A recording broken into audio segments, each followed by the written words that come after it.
Hello, you've reached Gloria with Homestead Talk, and I am here today with Cheryle, and she is with Homestead in the Highlands, and she is representing her country of Scotland today in this homesteading interview. Welcome, Cheryle. Thank you for joining me. Thank you. Yeah, you're very welcome. Would you like to share with the audience where they can find you on social media? Sure, we have Instagram and YouTube. There is a Facebook, but I don't tend to get to check it very often. And you can just look for Homestead in the Highlands and you'll find us. Okay, great. So tell me a little bit about Cheryle. Where were you born? I was born in the Midlands of England, but my family heritage is from all over the United Kingdom. Funny enough, except for Scotland. I have no Scottish blood in me going back as far as we can tell. But I was born in the Midlands of England in a lovely place called Staffordshire. And after college, I moved down to London and I worked in finance houses in London, which took me to America quite a bit as well for work. And then I met Asher. And we ended up moving back up to the Midlands near where I grew up, which was a beautiful place. But the landlord needed the property back to develop. So it was purely by chance that Asher found this place in Scotland. And we came up the next day, the day after we found it, and we fell in love and we moved in within, I think, 2 weeks. So it's an absolutely beautiful place. If you've ever visited up here, you probably won't want to go home. Probably not. So share a little bit about your education, where you went to school, and a little bit about your travels. I went to school and college in Staffordshire, in the Midlands. I studied business law, and it's a little bit different to farming, but I went to an agricultural college to study, which meant that I actually got to do things such as milking the cows, playing with the calves, lambing, all that sort of thing. So I had a great time there. It was the best life possible. And I got to live there as well. I didn't have to go home at night. I think it's where I found where I felt I belonged. But I always had in my head that I wanted to go down to the big city and, work in London. So, I did. I gave it all up, got rid of my ponies that I had, moved down to London. But I'm very happy that it's brought us back up here, certainly. I have done a lot of travelling. I've travelled through a lot of Europe. I've travelled to America, like I said, with work. I used to work over there. So I'd have meetings, so I'd literally be travelling over for a few days at a time. But yeah, I've done a lot of travelling and it just feels like Scotland is home. So I'm very happy we've ended up here. And I wanted to come up here anyway. So yeah, I got here in the end. Okay. So who is Asher? Asher's my partner. He is principal engineer.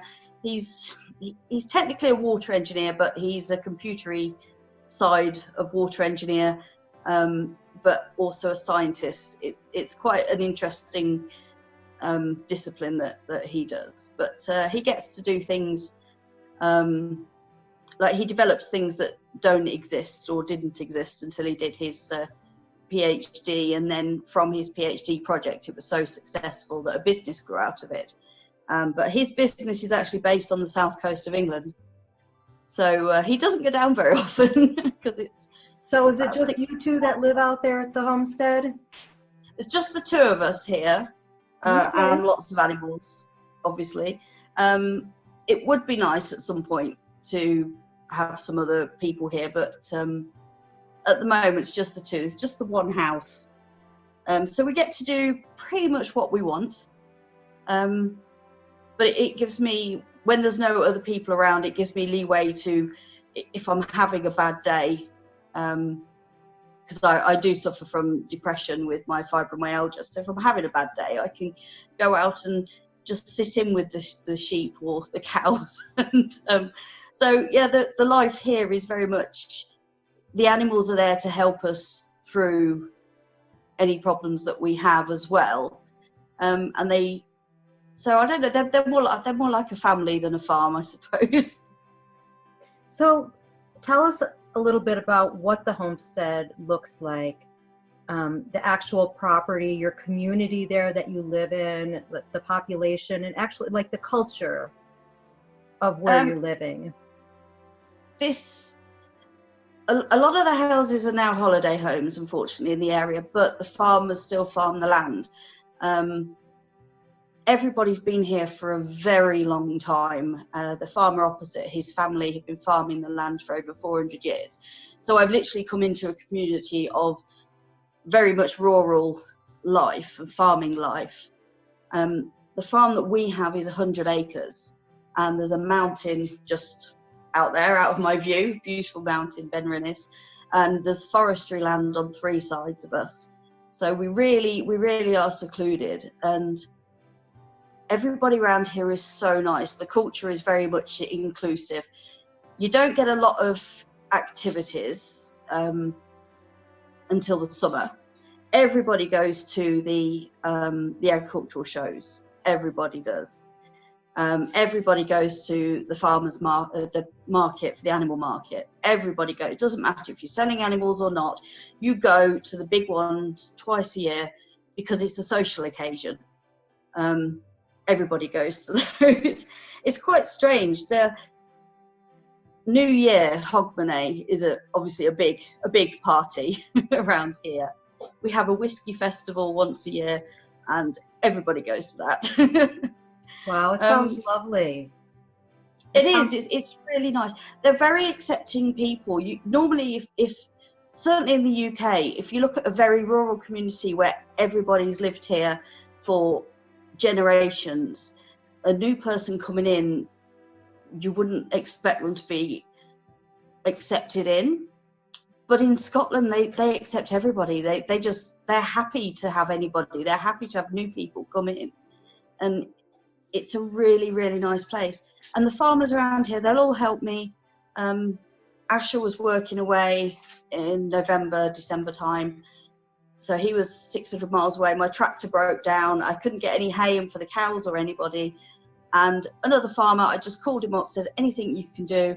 And he turned up with a load of bales of hay, put them out for all my animals with his big tractor, moved things around for me to make it easier. So when Asher wasn't here, it was then easier for me to carry on until Asher came back. And they're very much a family like that. The farmers around here will help you, and they will do all that they can. And it's so nice. It's such a lovely place to be. That's wonderful. So with that, share a little bit about the house that you're living in the barn, and how those were built and how old they are. It sounds very historical. This particular house is around about 120 years old. There was another house we found the remains of just a little bit further over, still on our land. But this particular house is about 120 years old. It's built out of stone, and the walls are about 3 foot thick. So it's a really nice, big building.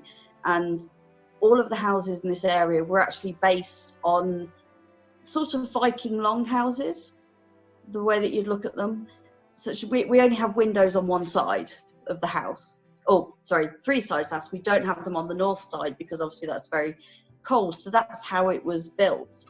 And it was just a long, thin cottage. It's been extended over the years.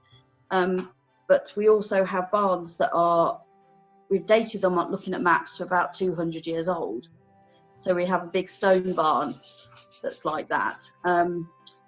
We have a lot of barns here that have been built in modern times, and a lot of those you'll find the wood has been used from other places, such as the distilleries.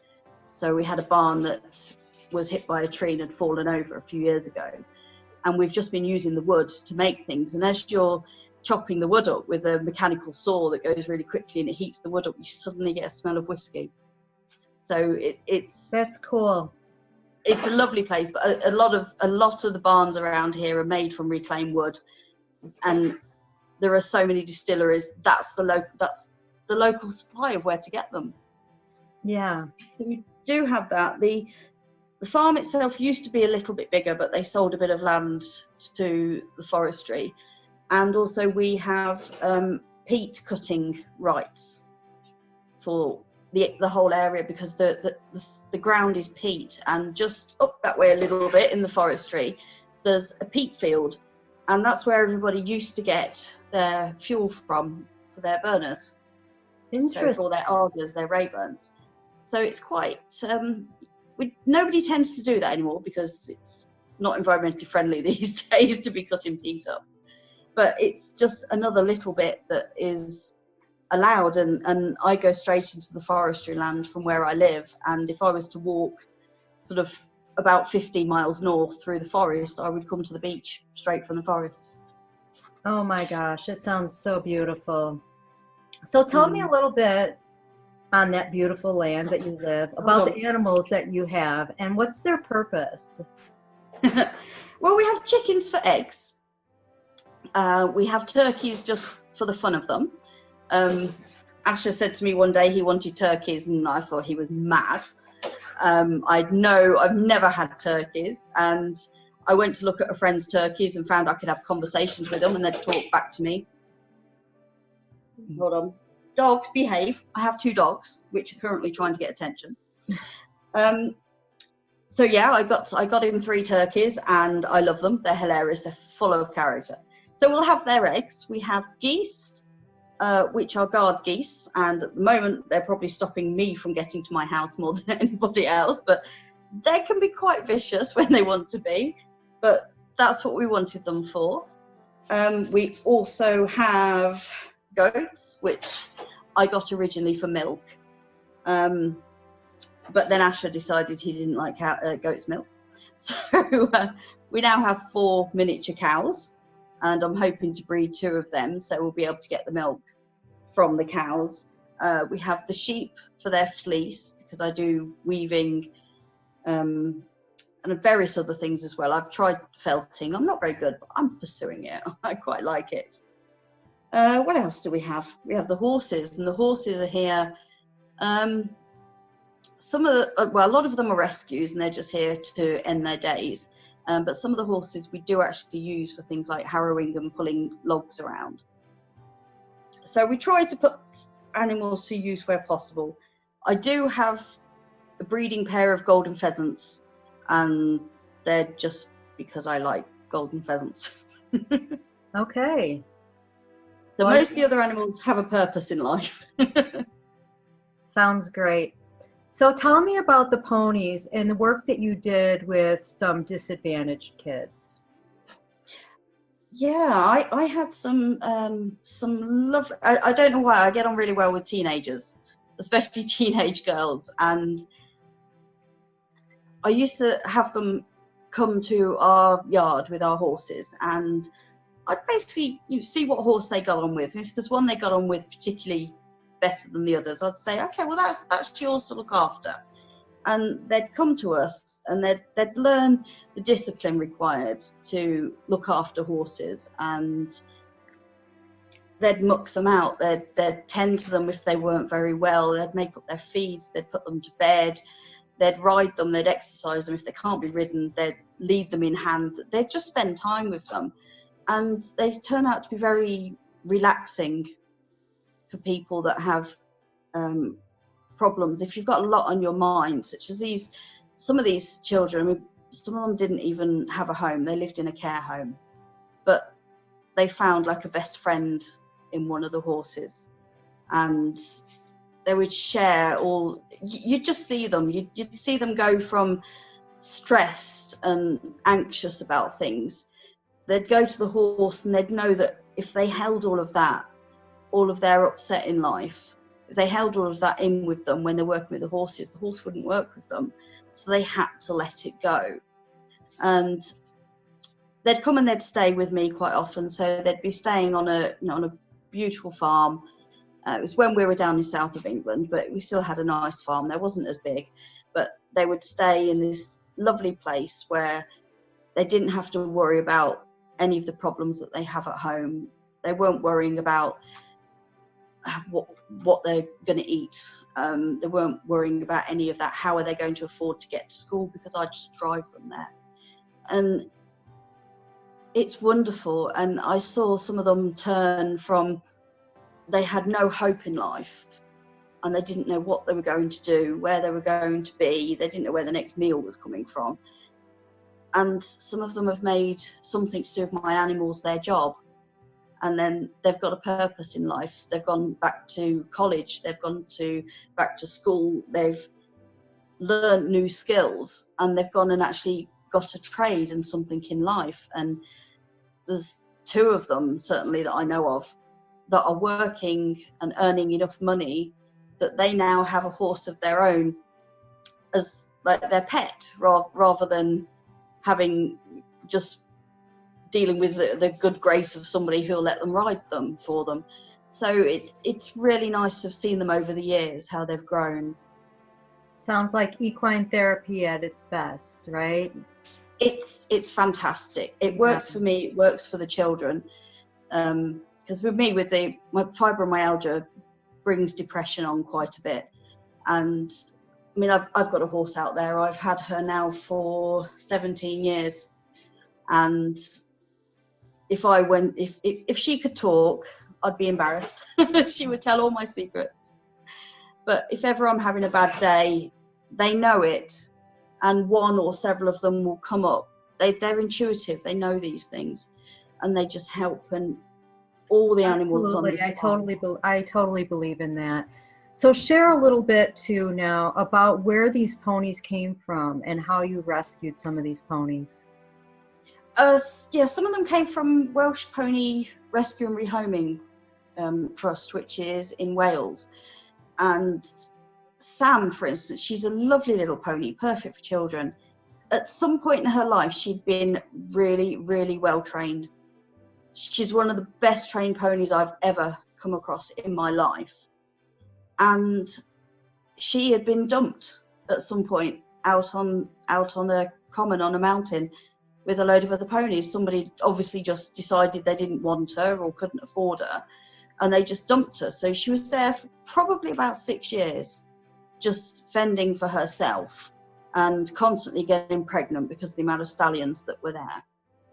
Also, we have one from there called Brian, and he was born wild, completely wild. So we're not sure how many generations of his family were wild, but he was completely wild when we got him.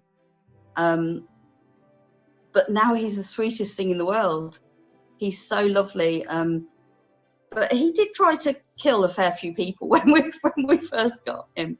But as soon as he realised that actually he's always going to get fed and people aren't going to hurt him and it's okay being around people, he just turned into the softest thing on the planet.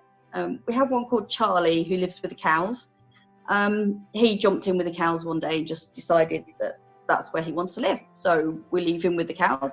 He can jump back out if he wants to, but he's happy with them. Charlie was a very difficult case. He's never come round. He is fully wild. He will never be a ridden pony.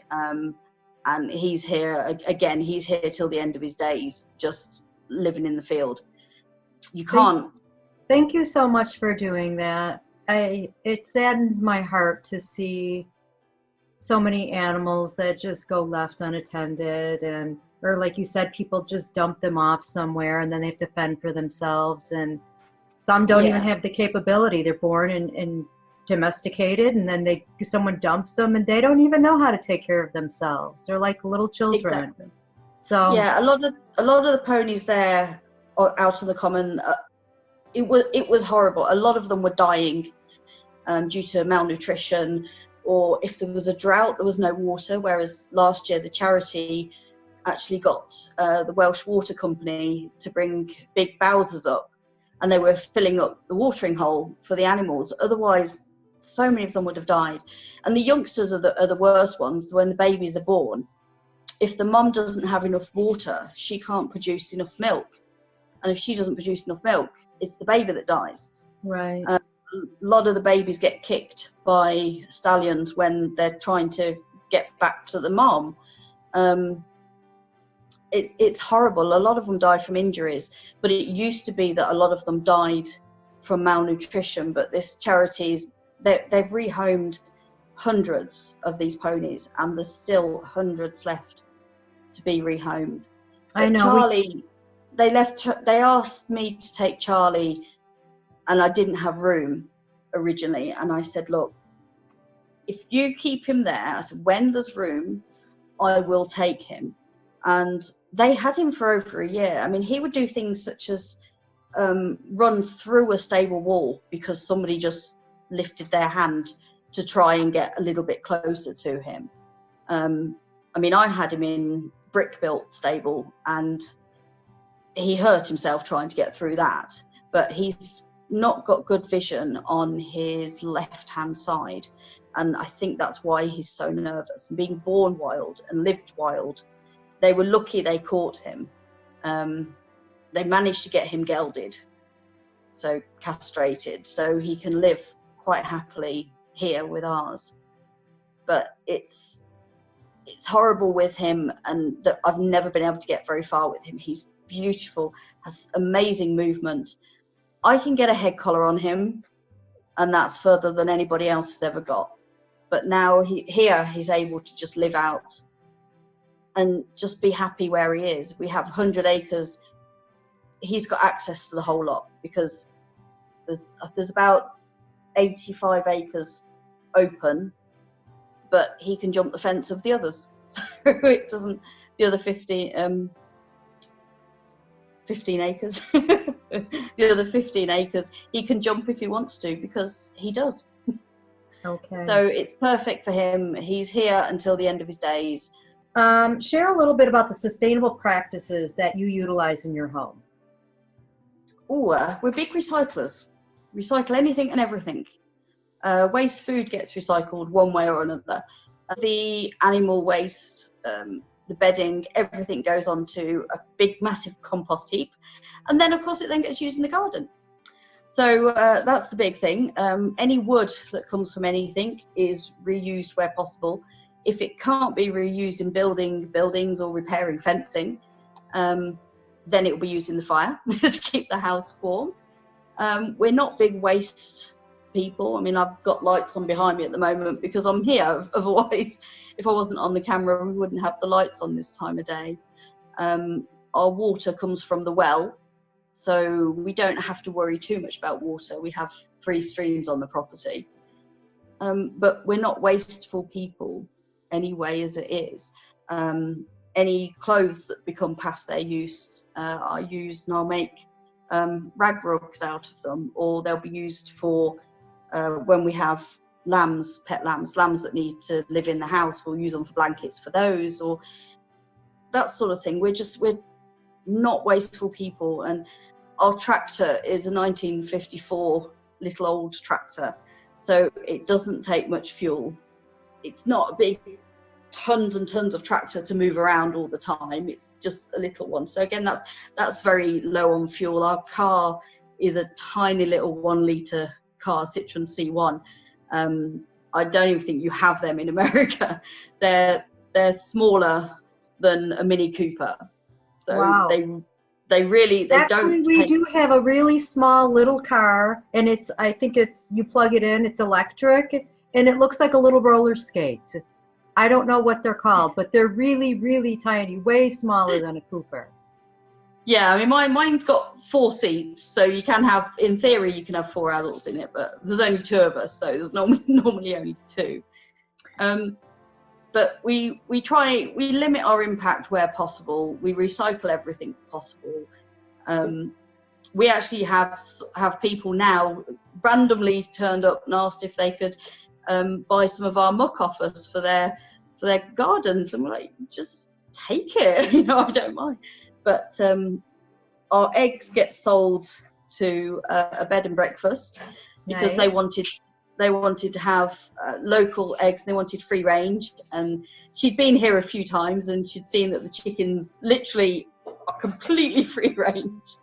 If they go in the chicken shed at night, they get shut in. If they don't, they're in one of the barns somewhere. Yeah. So yeah, we try and be as low impact as possible. We try to make our own animal feed, our own hay, our own bedding where possible for the animals. And everything we buy is locally sourced anyway. So whilst we don't eat our own animals, we do eat meat. And our meat comes I think the furthest we go is 10 miles for our meat. Oh, that's lovely. That's great. Great to hear.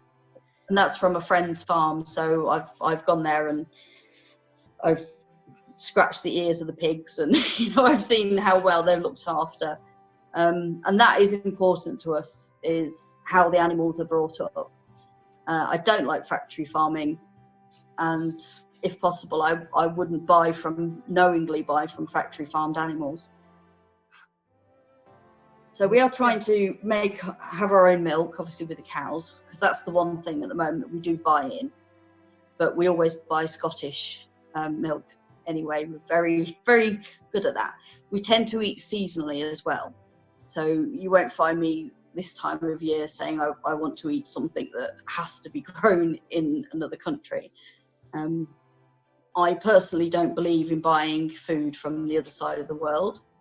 So I wouldn't eat an avocado because we can't grow them here. Do they sell them there? Yeah. Yeah. Yeah, but they have to come from the other side of the world. And one thing that I do get annoyed with when I see people talking about don't eat beef because it's bad for the environment. Instead, you should be eating avocados. Well, how do you think they get to us? Right. They don't come over in a rowboat, and the high-end ones are flown because they have to get here within a certain amount of time. So I was then looking at how things are brought over to this country, and I don't like the fact that I have to go to, a different continent to get food, just so I could eat something at a time of year when we wouldn't be eating it here, or we'd never eat it here. So I can be quite pedantic about those sorts of things. But it works for me. If I can't grow it myself, I want it to be grown at least within my own country. Yeah, understood. So tell me about, speaking of food and growing things and where food comes from, tell me about your garden and what that looks like, your successes and challenges that you've had with it. I think the really small growing window is a big challenge here. At the moment, I have a room just off the side of the house. We call it the sunroom. It's not got any heating in, so I've had to put a heater in there, but it's got windows on 3 sides, and that at the moment is where I'm growing things. But because of the temperature, I have to have a heater in a room in the house just to be able to grow seeds. And last year we had snow on the 3rd of May, and the reason I remember the 3rd of May specifically is because it was Asher's birthday, and it was the first time he'd ever had snow within months of his birthday. So we're still getting freezing temperatures in May, and then they start again in September. So you're looking, the beginning of September. So you're looking at June, July, and August is our main growing season. I did manage to grow quite a few things last year, and I was really proud. I grew radishes for the first time. I grew kale for the first time, and I grew a load of herbs, and everybody said to me, oh, kale will be so much better tasting where you are because of the cold, and after a cold snap it tastes really, really sweet. And I'd never liked kale, but I thought, I'm going to grow it, I'm going to go through with this. And I had some beautiful big plants of kale, and I tried one, and it was lovely. It was so nice. I was so excited now about growing it. And then the next day, one of our goats, Billy, got into the garden and ate everything. Oh my goodness. So he ate my kale, my strawberries, my lettuce, radishes, my herbs. Think a little Billy. It's lovely Billy. I adore him, but he's a really good jumper. So yeah, I spent a little bit of time upset, and then I thought, I've just got to build a bigger fence. That's all. Try again next year.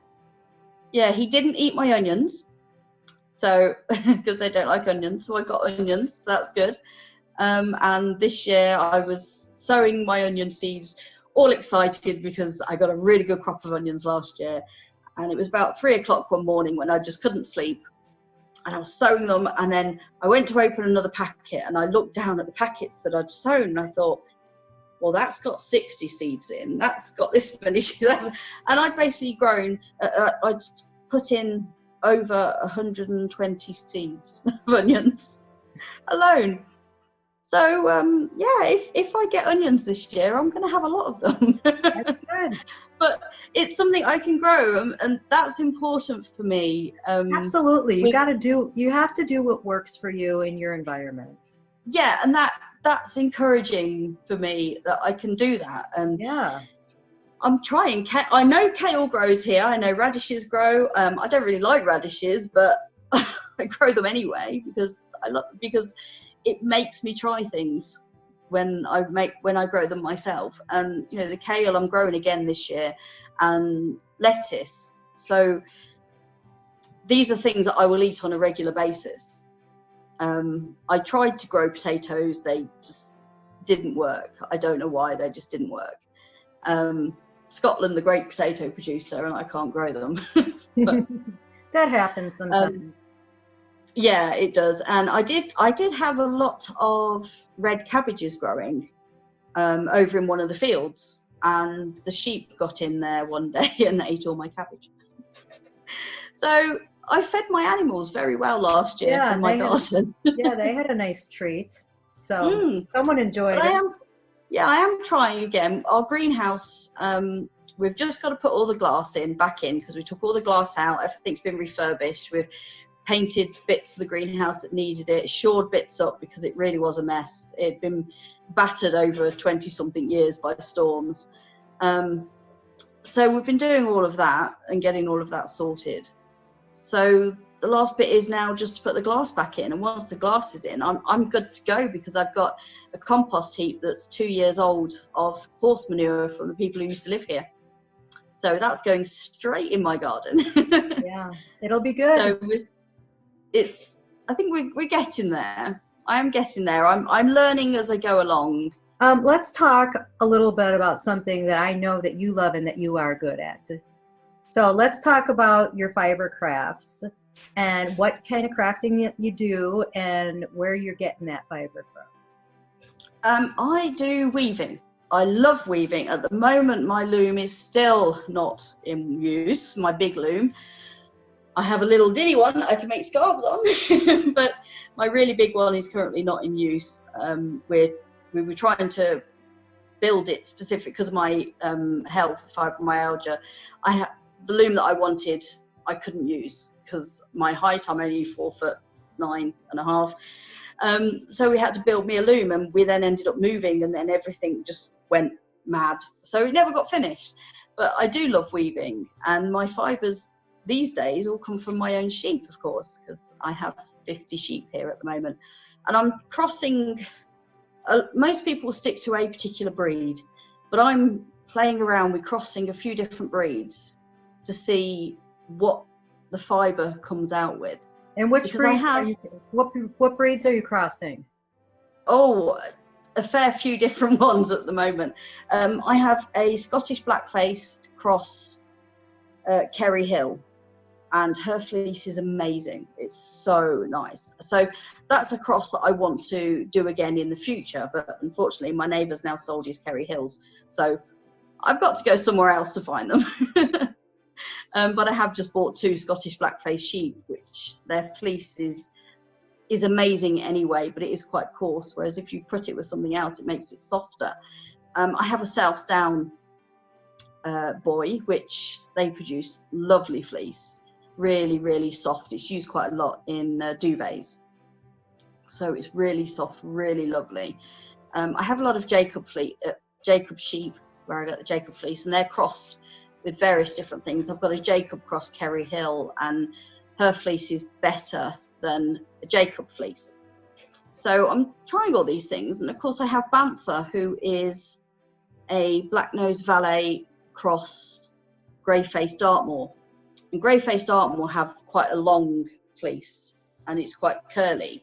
And black-nosed valet have a really long fleece, but the older they get, the more coarse it gets. But when you've crossed it with this grey-faced Dartmoor, it doesn't get coarser over the span of their life. So she has fleece about that long. It's over a foot long. Wow. Each bit, the bits of hair. And I've just bred her to Russ. We think he's a Leicester Longwool cross with probably a Gotland. And Gotlands have lovely fleece. And Leicester Longwools have quite nice fleece. And so everybody at the same time of the year? Most of them, it's only once a year. Okay. The black-nosed valet crosses, of which I have a few now, they might need doing twice a year, but it depends on the weather. I haven't had to do them yet, but I may, if the sun comes out and stays out, I'll have to shear them soon, and then I'll have to do them again probably in August time.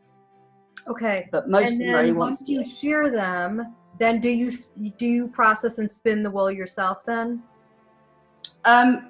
Yes, most of the time I do. It's very therapeutic, spinning. It's actually, I'm good at it. It's therapeutic, but it causes me pain, so I don't like to do it too much. Okay.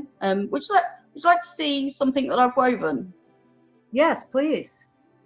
Oh, that's beautiful. So when you do that, are you weaving with your hands, or do you have a tool that you're weaving with? On a loom. So it's by your fingers, yeah? It's a weaving loom, and I move the thread in and out between. But it's with your fingers, or is it with a tool? It's with a tool. It is with a tool. Okay. Yeah. Yeah. So the you have your fleece. fleece. When I was a kid, I used to have this homemade loom, with nails and string, and I used to. Oh, I've got one of those as well. I used to tie like pieces of rags together and just weave it in between with my fingers, and then push it all down. I have one of those as well. I have a miniature loom. Okay. So you have. And I've seen the big models where they take up like big 6 feet tall and stuff. So, okay, so that's good. I'm glad that you have that so you can explain it. So this is a miniature loom, and this will make things like scarves. They're very good for children to start with. Okay. So what you have is the fibre that goes that way is called the warp. It's called the warp? And that's just warp, W-A-R-P, the warp. Oh, okay. So that's just lines that way.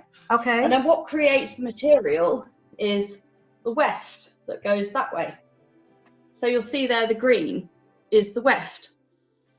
So what you do, if this is set up properly, is you will thread your fibre. We lift this up, and it will lift up half of the fleece, half of the warp, but not the other half. And if you can see there's a gap. Yeah, I see it. So what you do is you thread through there. I would normally have something called a shuttle, which pulls the thread through, which I push the shuttle through, but it pulls the thread through. And once you've pulled it through, you then, if you look at this, close the fibres. This is called a beater, and it pushes it down. And then you open it, but the other way around. So what was at the top is now at the bottom, and what was at the bottom is now at the top. And then you run it through in the opposite direction. Tell me about the lichens that you want to utilize for some of your dyeing of your wool. Yeah, lichen grows wild. It mostly grows in places with really, really clean, pure air. So there's a lot of it around here. And it's an organism that comes from two different things growing together. So these lichens, I only discovered recently that you can use them for dyeing. And it's very common up here in past times to actually dye fibre using the lichens. So there's various different processes, and the dye can take from 15 minutes to 3 weeks to set onto your fleece. So it can be really quick, or it can take forever. Wow. But you can get all sorts of colours. You can get golds, purples, reds, browns. So that's something at the moment I'm experimenting with right now. Okay, wrapping up, if you can sum up your experience with homesteading, what would that word be? Empowering. That's a good one. It gets you discipline. It gets you somewhere. It moves you forward in life. It gives you more sustainable living, and it shows that there's so much that you can do for yourself. You don't have to rely on everybody else around you, and you don't have to rely on broken systems. Wonderful. Thank you so much for joining me on this interview today, Cheryle. I greatly appreciate it. It was very enjoyable. Thanks again. Thanks for joining us.